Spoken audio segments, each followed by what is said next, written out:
recording. I guess first off, just an opening statement on tonight's game. We're young. We had a lot of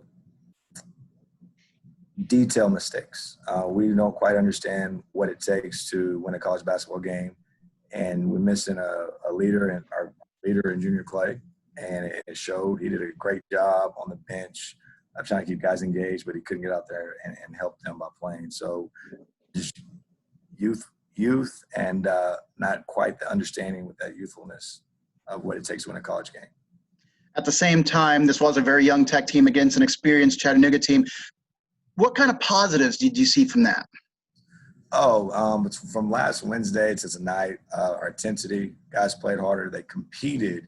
They just didn't compete to completion, and that's kind of the deal. It's kind of like if you're in class and you got a 98 average and you want to get to a 99, there's only two scores that help you. So it's very detailed, and it's very hard to get to that level. But we competed, and that was a positive. I thought our freshmen came out with a different look, not quite the jitters they had playing in Indiana. But more importantly, I thought guys stepped up. Marcus Hopkins, he proved to be a presence in the paint. Amadou did a great job as well. It's just the little things that we've got to clean up, and that's on us. And we will identify those things. We'll talk about those things. We'll get to work on those.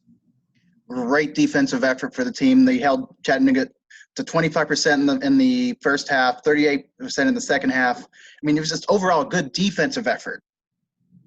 Yeah, our defense, we really emphasized that over the past 3 days, and that's the part that gives you a little bit of excitement, a little bit of, okay, we're moving in the right direction. But we didn't complete enough possessions. Even though we played good defense, we still gave up 12 offensive rebounds. And then on that same part, we didn't allow our defense to get set with 20 turnovers. Right. So start cutting those things down. But we had 20 turnovers in Indiana. So we can't say that it's the opponent, it's us. Now, nothing against those two programs, good programs or whatnot, but 20 against a Big Ten opponent, 20 against UT Chat, that's us. Offensive rebounds, that's so things we can control. So the guys are competing, but competing to a completion, that is a whole different level. And it's going to take them to understand, as we tell them, they got to stick to the code and knowing your job. And knowing your job is knowing everything you're supposed to do and do it to completion. And if we will continue to have that buy-in, and it's hard when you have guys that are new. It's a reality.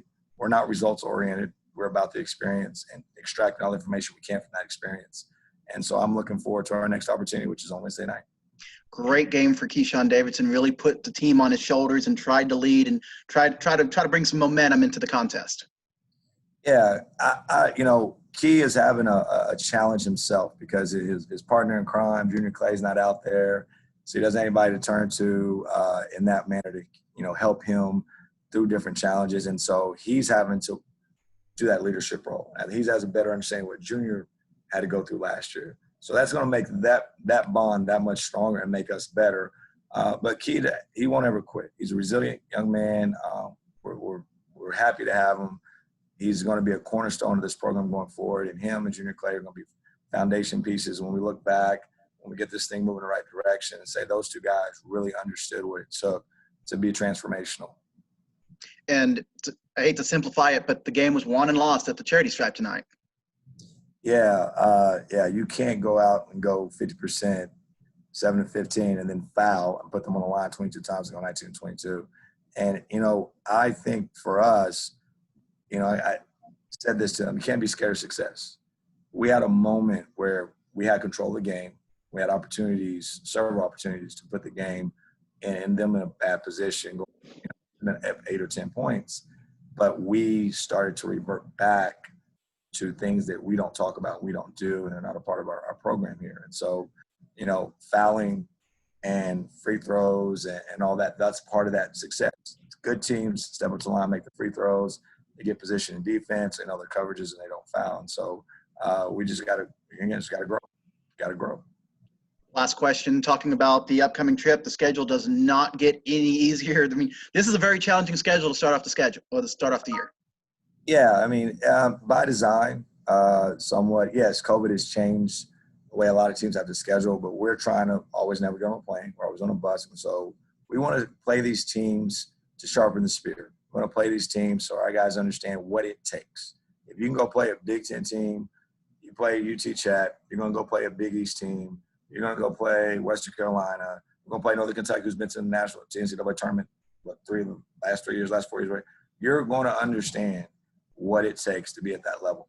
We're chasing Murray State. We're chasing Belmont. We're chasing the teams that are traditionally representing our conference, OVC, in the NCAA tournament. That's the only way you're going to learn. And so we could play other opponents that maybe we have an advantage, wouldn't be as challenging, but that's not going to help us be elite and be great. All right. Thanks, Coach. Thank you.